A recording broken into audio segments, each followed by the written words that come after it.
अच्छा जी, अस्सलाम वालेकुम स्टूडेंट्स। सबसे पहले तो हम लोग जो है वो आज डिस्कस करते हैं कि आपका जो थीसिस है उसका वाइवा किस तरह से होगा, किस तरह से पेपर में क्वेश्चंस आते हैं और किस तरीके से जो है वो आप लोगों से जो है वो क्वेश्चन आंसर होंगे वाइवा में। देखिए जी, सबसे पहला जो क्वेश्चन होगा वो बेसिक क्वेश्चन ये होता है कि why you have selected this topic, कि आपने ये टॉपिक क्यों सिलेक्ट किया है।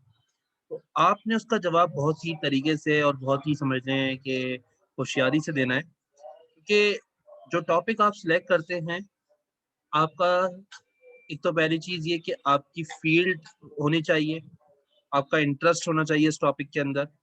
अब आपका अगर ये जवाब हुआ कि आपको टीचर ने टॉपिक दे दिया या आपने बस ऐसे रैंडमली सिलेक्ट कर लिया, तो फिर तो अच्छा जवाब नहीं है।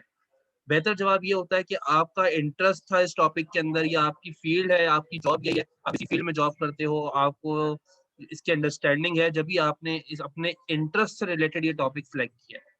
सही है। उसके बाद आपके सामने मैं एक डमी थीसिस है जैसे यासिर अली खान की, इसकी थीसिस को देखते हुए मैं आपको डिस्क्रिप्शन दे रहा हूँ। आपने इस डिस्क्रिप्शन को अपनी थीसिस के ऊपर अप्लाई करके आपने अंडरस्टैंड करना है। सही है, ये ध्यान में रखना।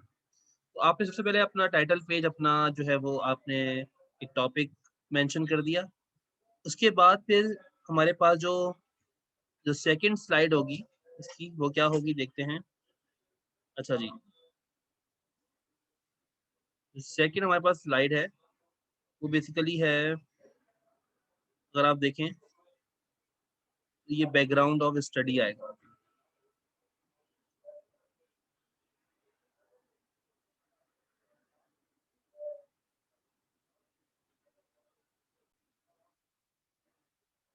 अच्छा जी, second one is background of study.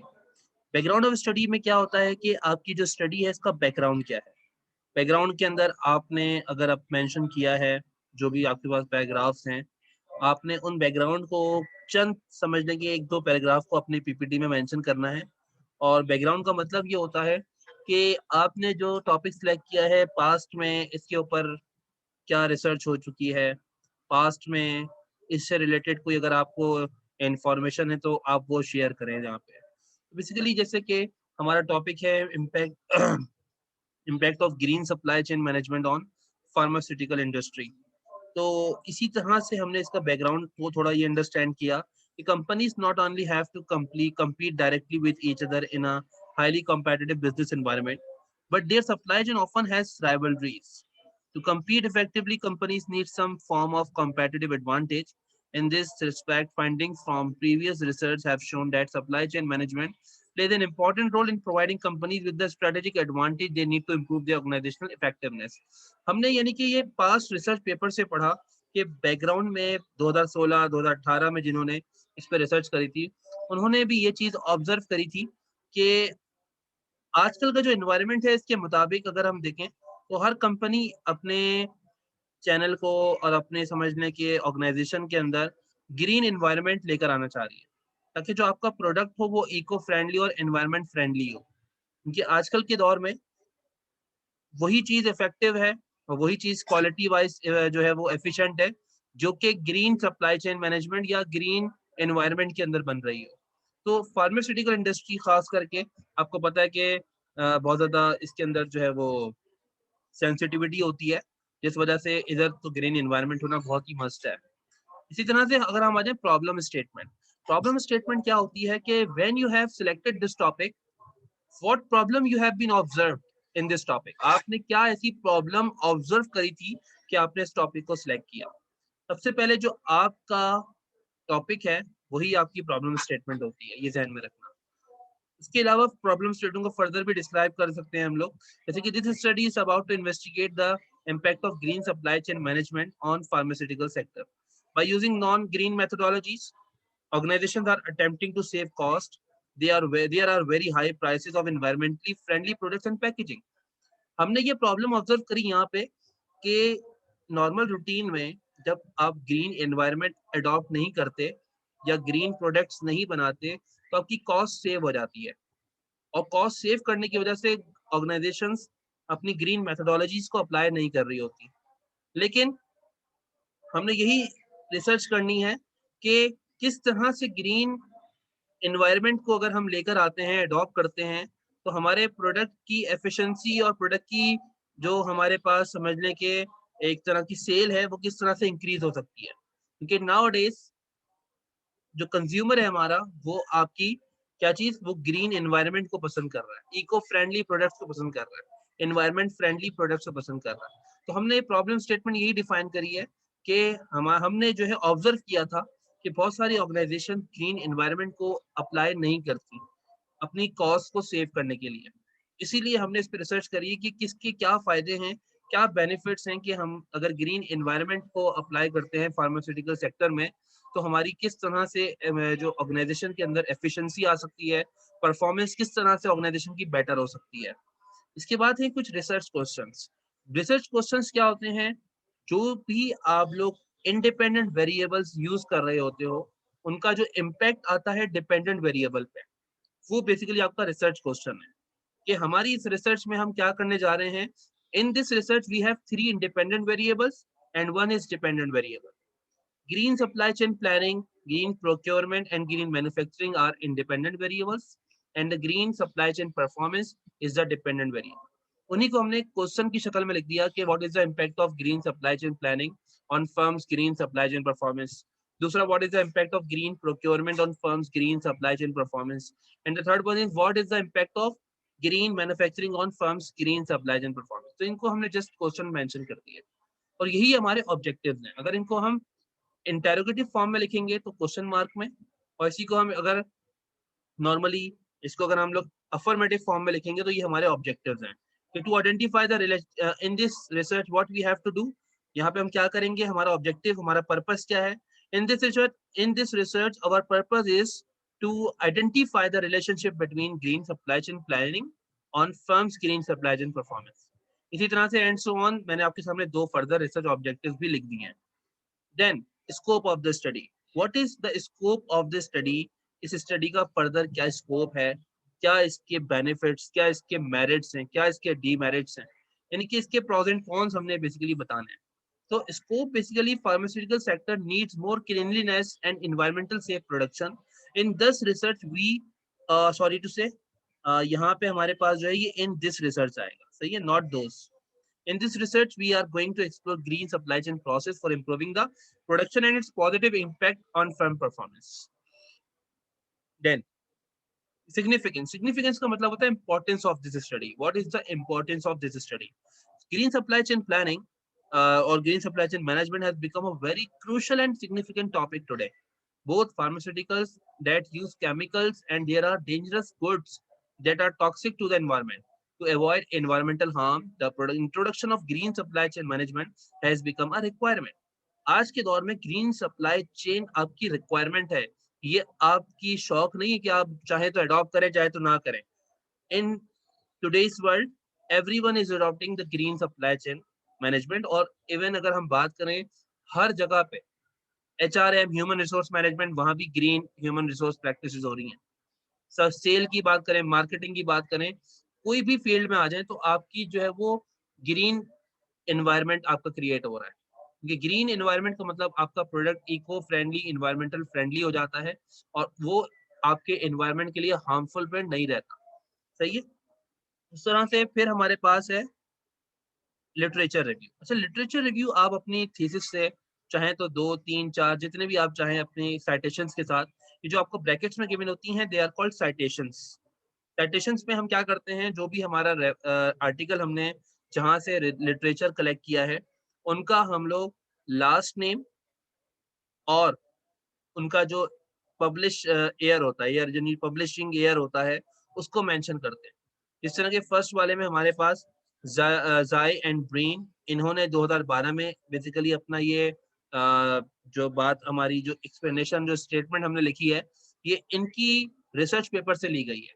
Literature review का मतलब होता है past background of the study, या फिर पास्ट में आपके टॉपिक के ऊपर जिन्होंने काम किया होता है, उन्होंने जो कलेक्शन की होती है डेटा की, या उन्होंने जो बेसिकली रिसर्च के ऊपर जो डिटर्मिनेशन उनकी होती है, उनकी डिटर्मिनेशन, उनकी इम्प्लीमेंटेशन को और उनकी नजरियात को हमने यहाँ पे शेयर किया। तो ये कहलाता है लिटरेचर रिव्यू, जो कि आपने लिटरेचर अपना जो भी होगा वो आपने यहाँ मेंशन करना होगा। लिटरेचर रिव्यू के बाद अगर हम आ जाते हैं model framework as it is, ये चैप्टर 3 में मौजूद होता है। इस मॉडल फ्रेमवर्क का मतलब क्या होता है? This model is explaining what are our independent variables and what is our dependent variable. Left hand side पे जो हमारे 3 हैं, they are called independent variables. Right पे जो हमारे पास है, this is called dependent variable. Independent variables का इम्पैक्ट डिपेंडेंट पर क्या होगा, इसके लिए हम बनाते हैं रिसर्च हाइपोथेसिस। सही है, तो वो हाइपोथेसिस हमारे क्या होंगे, वो आपने वन बाय वन एक्सप्लेन करने होंगे। अच्छा, उसके बाद हमारे हैं target population. Target population, this is methodology, this is called methodology, कि हमारी मेथोडोलॉजी क्या है। इसके ऊपर आप टारगेट पॉपुलेशन के ऊपर हेडिंग डाल सकते हैं रिसर्च मेथोडोलॉजी, कि हमारी मेथोडोलॉजी क्या है, हमने किस मेथड को अप्लाई किया, कितना हमारी सैम्पलिंग टेक्निक है, इंस्ट्रूमेंट क्या है, स्टैटिस्टिकल टेक्निक क्या है। तो टारगेट पॉपुलेशन, आपने इस वक्त अपने जो क्वेश्चन को फिल कराया, उसके लिए आपने कौन सी जो है वो पॉपुलेशन को टारगेट किया है। जैसे कि यहाँ पे हमने कराची में जो फार्मास्यूटिकल सेक्टर्स हैं उनको हमने टारगेट किया है, like broke pharma, Indus pharma, और जो भी आपने सिलेक्शन की होगी जहां से आपने क्वेश्चन फिल कराए हैं, तो ये आपकी टारगेट पॉपुलेशन है।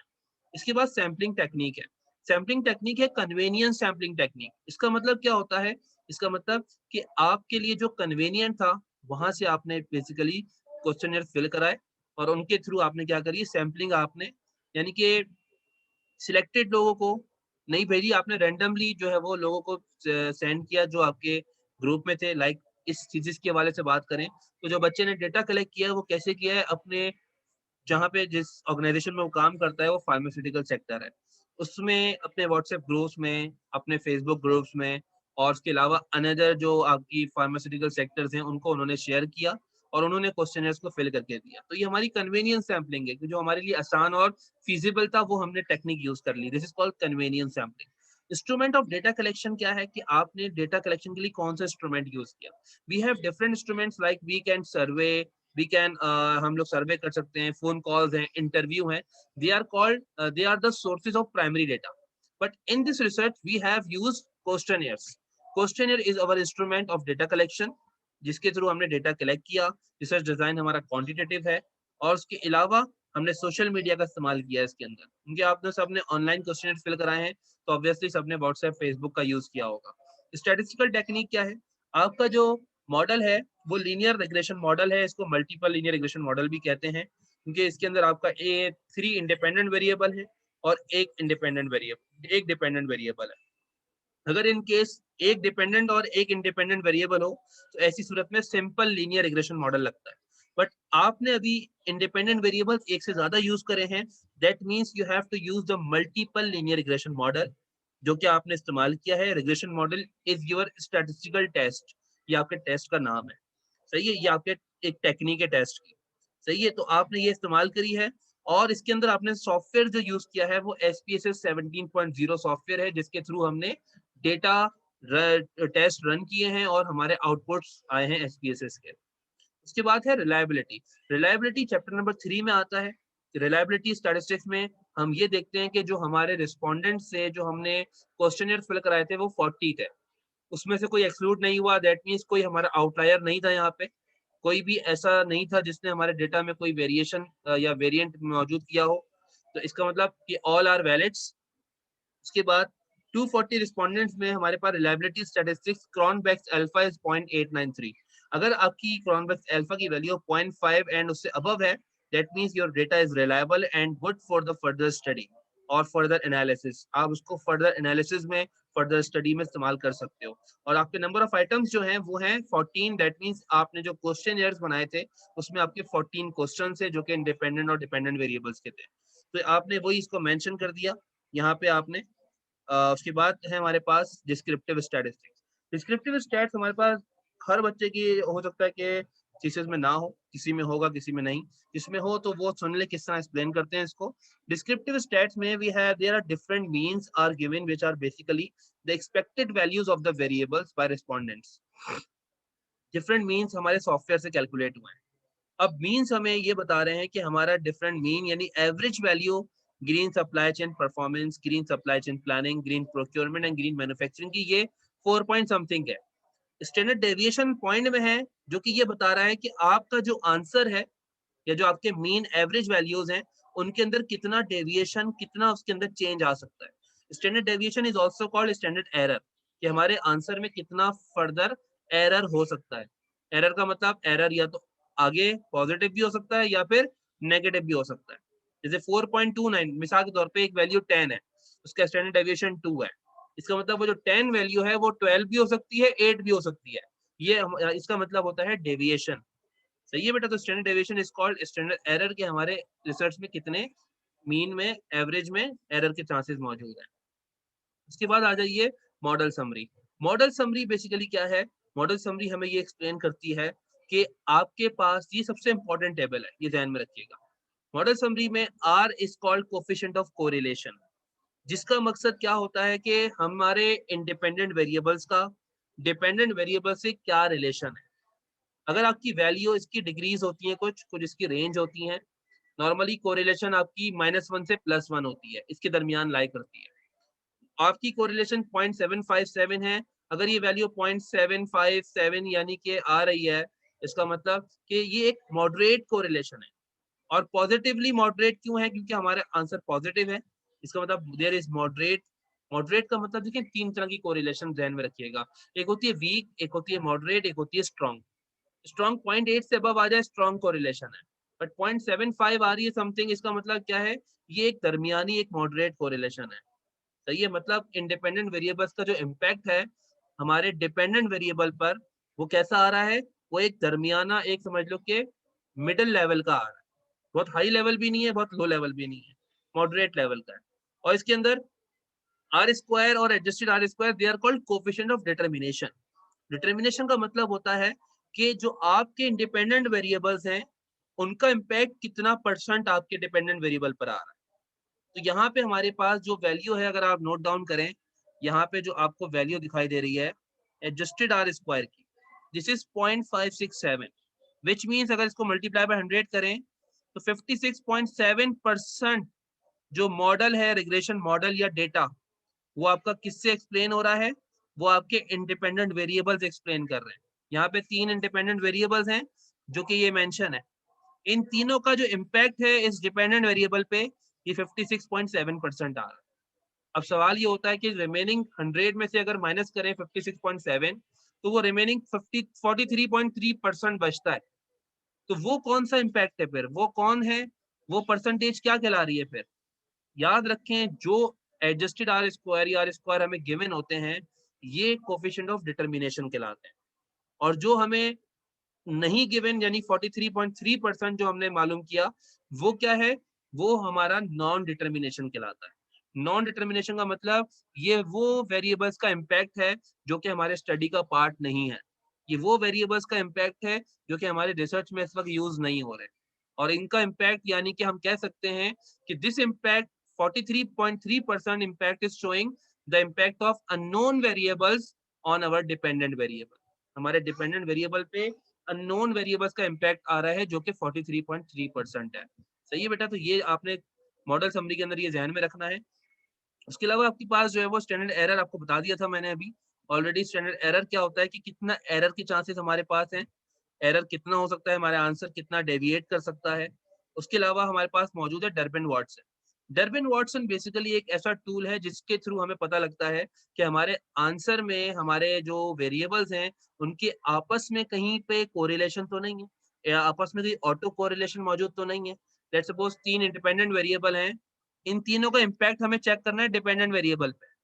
बाज़ औक़ात ऐसा होता है कि ये तीनों आपस में इंटर रिलेटेड हो जाते हैं, मतलब इन तीनों की आपस में रिलेशन निकल आती है। तो जब आपस में रिलेशन होगी तो इसका मतलब वो तो फिर डिपेंडेंट वेरिएबल पे इम्पैक्ट सही तरह शो नहीं कर पाएंगे। इसीलिए डर्बिन वाटसन का चेक किया जाता है कि डर्बिन वाटसन अगर आपका 2 के करीब करीब है, इसका मतलब कि हमारे पास क्या होता है कि इधर कोई ऑटो कोरिलेशन नहीं है। इसका मतलब हमारे जो इंडिपेंडेंट वेरिएबल्स हैं वो खालिस इम्पैक्ट डाल रहे हैं किस पे? डिपेंडेंट वेरिएबल के। अच्छा जी, उसके बाद आ जाइए आपका टेबल है एनोवा।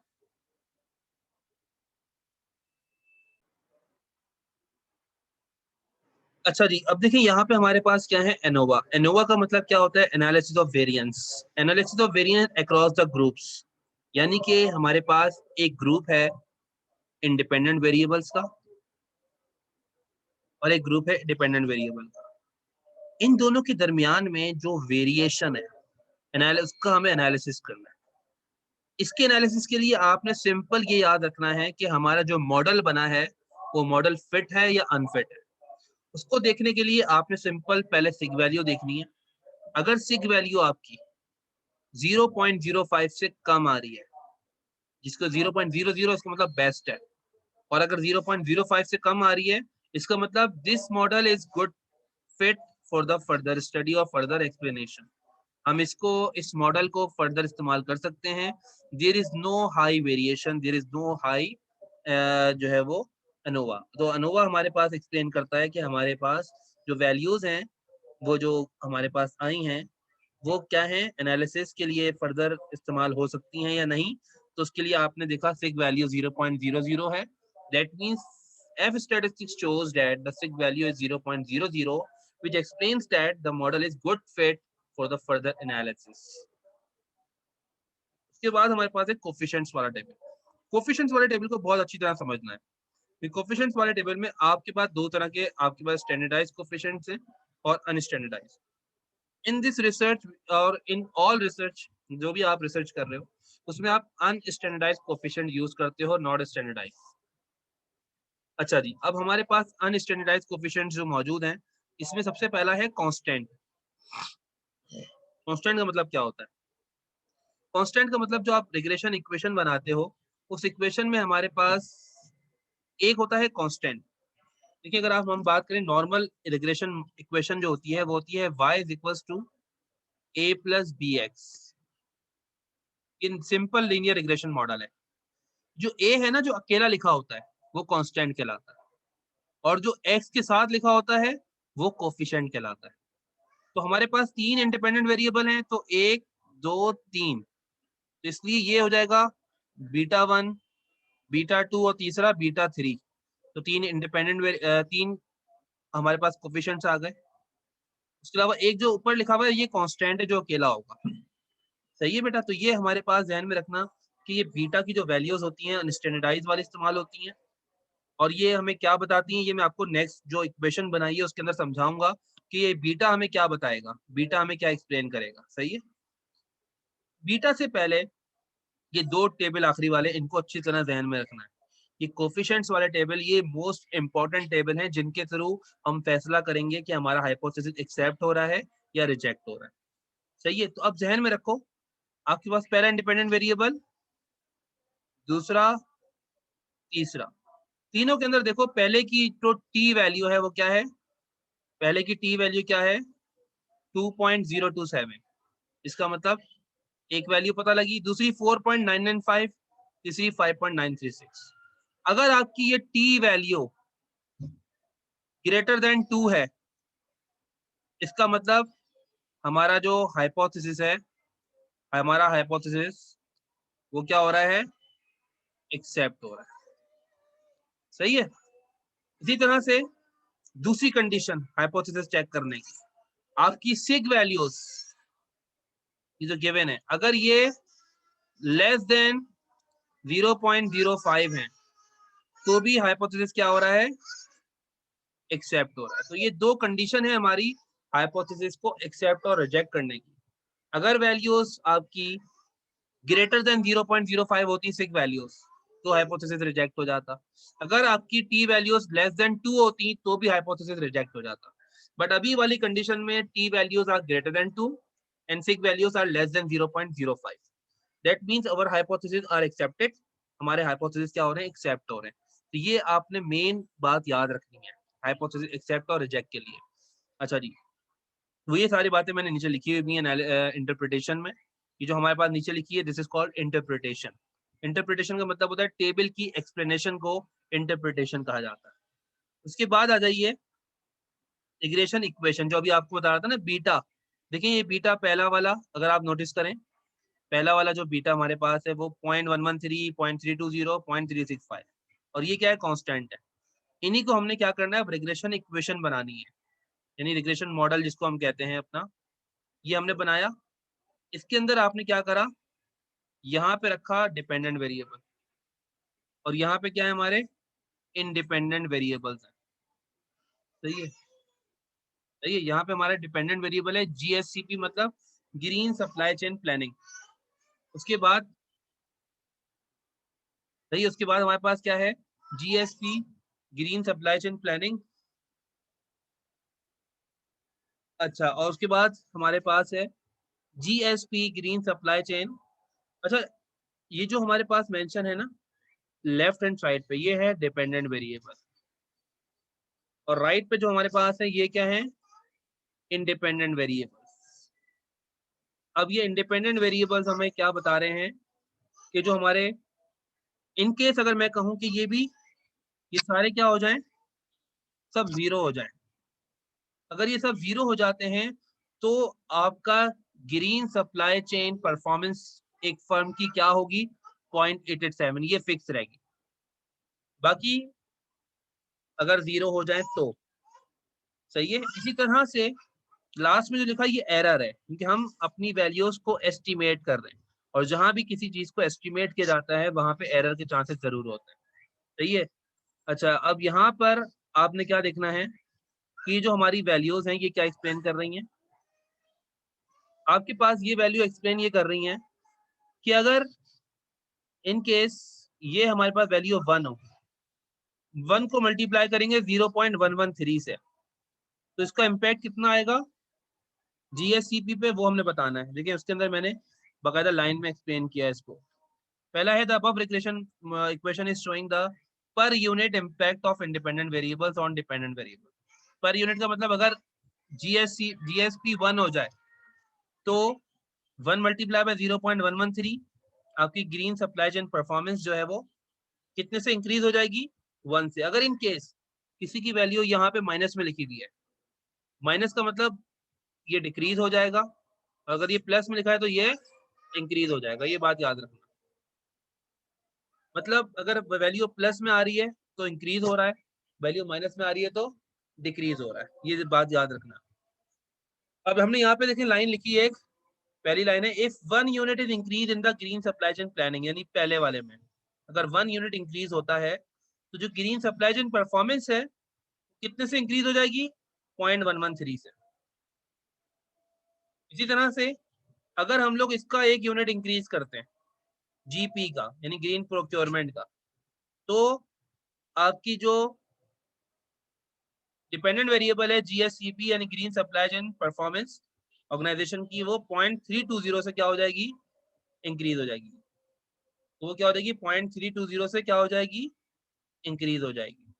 इसी तरह से अगर हम इसका 1 यूनिट इंक्रीज करते हैं तो ये 0.365 से क्या हो जाएगी, इंक्रीज हो जाएगी। ये तो हम पर यूनिट इम्पैक्ट दिखा रहे हैं कि अगर 1 यूनिट बढ़ाएं GSP का तो 0.113 इम्पैक्ट आएगा, 1 यूनिट बढ़ाएं GP का तो 0.320 इम्पैक्ट आएगा, 1 यूनिट बढ़ाएं GM का तो 0.365 इम्पैक्ट आएगा। तो ये पर यूनिट इम्पैक्ट दिखा रहे हैं। सही है। इसी तरह से अगर तमाम वेरिएबल्स जीरो हो जाएं तो आपका 0.87 ये कांस्टेंट फिक्स रहेगा। This is the explanation of the regression equation और रिग्रेशन मॉडल। अच्छा, उसके बाद आ जाइए नेक्स्ट स्लाइड पे, which is called hypothesis assessment summary. Assessment summary में आपने 3 हाइपोथेसिस बनाए थे, तीनों मेंशन कर दिए एक टेबल में, तीनों लिख दिए। पहला हाइपोथेसिस है there is a significant impact of green supply chain planning on firm performance. Second और थर्ड गिवन है। आपके पास जो अनस्टैंडर्डाइज्ड बीटा थे आपने वो मेंशन कर दिए यहाँ पे कि पर यूनिट इम्पैक्ट कितना था वो शो कर दिया। सिग वैल्यूज बता दिए आपने, सारी वैल्यूज सिग वैल्यूज देखें लेस देन 0.05, और टी वैल्यूज सारी क्या है, ग्रेटर देन 2 है। इसका मतलब क्या हुआ कि ये एक्सप्लेनेशन हमें ये बता रही है कि हमारे तीनों हाइपोथेसिस क्या हो गए हैं, एक्सेप्टेड एक्सेप्टेड एक्सेप्टेड, हमारे तीनों हाइपोथेसिस एक्सेप्ट हो चुके हैं। तो ये हमारी एक्सप्लेनेशन थी हाइपोथेसिस असेसमेंट समरी टेबल की। इसके बाद आ जाइए नेक्स्ट है डिस्कशन एंड कंक्लूजन। डिस्कशन और कंक्लूजन में आपने क्या करना है, जो भी आपकी रिसर्च है उसमें डिस्कशन आपने क्या करी है, जैसे कि जिस report provided an overview of how much green supply chain planning, आपने इस रिसर्च में देखा कि अगर ग्रीन सप्लाई चेन प्लानिंग हो, ग्रीन प्रोक्योरमेंट हो, ग्रीन मैन्युफैक्चरिंग हो, तो इससे आपकी परफॉर्मेंस कितनी बेटर हो सकती है, उस पर डिस्कशन कर रहे हैं हम।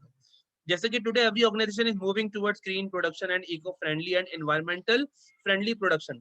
आजकल के दौर में हर ऑर्गेनाइजेशन इस तरफ मूव कर रही है, तो ये डिस्कशन हो रही है। इसी तरह से कंक्लूजन बता रहा है कि our research study has shown the significant, हमारे ऊपर वाले तमाम हाइपोथेसिस एक्सेप्ट हो गए। इसका मतलब हमारी रिसर्च के मुताबिक, हमारे डेटा के मुताबिक, कि इन तमाम इंडिपेंडेंट वेरिएबल्स का इम्पैक्ट डिपेंडेंट वेरिएबल पे क्या है, सिग्निफिकेंट है और पॉजिटिव। अगर आपकी टी की वैल्यूज पॉजिटिव आ रही हैं तो इसका मतलब, या बीटा की वैल्यूज पॉजिटिव आ रही हैं तो आपका इम्पैक्ट सिग्निफिकेंट और पॉजिटिव है, और अगर माइनस में आ रही है तो नेगेटिव इम्पैक्ट है। सही है बेटा, तो ये आपने बातें ध्यान में रखनी है। इसी तरह से तो ये तमाम इंडिपेंडेंट वेरिएबल्स का इम्पैक्ट हमारे पास सिग्निफिकेंट आ रहा है और पॉजिटिव आ रहा है। अगर इन केस आपकी वैल्यूज सिग वैल्यूज 0.05 से बड़ी होती या टी वैल्यूज 2 से छोटी होती तो उसका मतलब इनसिग्निफिकेंट इम्पैक्ट होता है। इसका मतलब इनसिग्निफिकेंट इम्पैक्ट यानी कि खास इम्पैक्ट नहीं है। सिग्निफिकेंट का मतलब इम्पैक्ट बहुत अच्छा है, इनसिग्निफिकेंट का मतलब इम्पैक्ट अच्छा नहीं है। इसके बाद पॉलिसी इम्प्लीकेशन, कि आप इस स्टडी में, इस रिसर्च में आप क्या पॉलिसीज इम्प्लीमेंट करोगे, क्या पॉलिसीज और होनी चाहिए, क्या पॉलिसीज बनानी चाहिए। तो companies not only have to compete directly with each other in a highly competitive business environment, but their supply chain often has rivalries, so green supply chain planning, procurement and manufacturing is the competitive edge for the organization.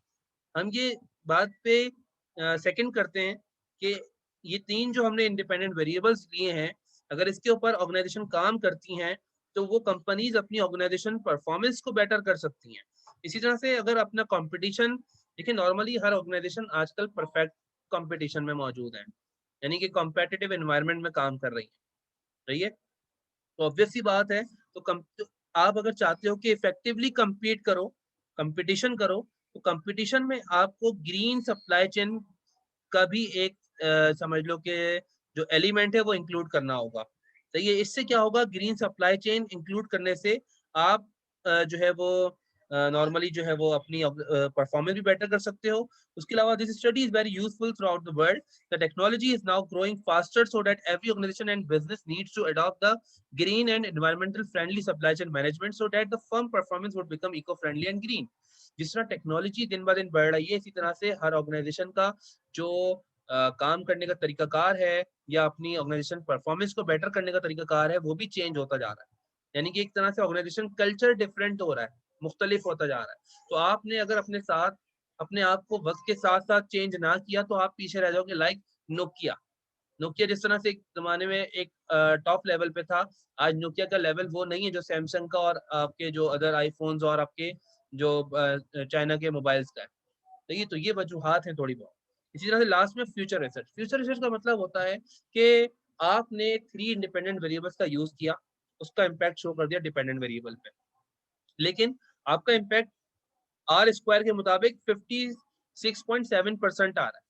यानी कि remaining क्या है, remaining impact कहाँ गया, तो remaining impact unknown variables का है। तो आप क्या रिकमेंड करते हो फर्दर इन फ्यूचर, इस अगर स्टडी को कंटिन्यू किया जाता है तो इसके ऊपर मजीद और कौन से वेरिएबल्स हैं जिनका इस्तेमाल किया जा सकता है, मजीद और कौन से एलिमेंट्स हैं जिनको फर्दर यूज करके हम मजीद अपनी जो ग्रीन एनवायरनमेंट है या ग्रीन सप्लाई चेन परफॉर्मेंस है उसको हम बेटर कर सकते हैं। तो ये तमाम चीजें क्या हैं कि ये फ्यूचर रिसर्च में आती हैं। तो बाकी मजीद आप लोग अपनी रिसर्च पेपर को अपने इस, जैसे मैंने बताया, इसके हिसाब से पढ़ें, समझें और उसके मुताबिक अपनी वैल्यूज को देखें और अपने डेटा पे इम्प्लीमेंट करें, तो इंशाल्लाह आपका जो है वो मामला आसान होंगे।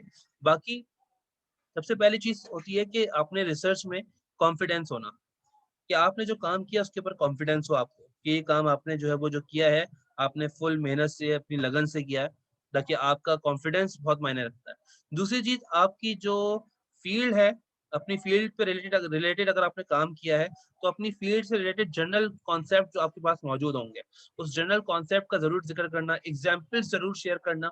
एग्जाम्पल्स से बहुत फायदा होता है ड्यूरिंग वाइवा, कि आप अगर चीजों की एक्सप्लेनेशन विद एग्जाम्पल देते हो तो अगला टीचर जो है वो बहुत ज्यादा आपका जो है वो समझ लो कि इम्प्रेस होता है आपसे। तो इन चीजों को बड़ा गौर करना है आपने। सही है, इंशाल्लाह ताला आपसे बाकी मुलाकात रहेगी।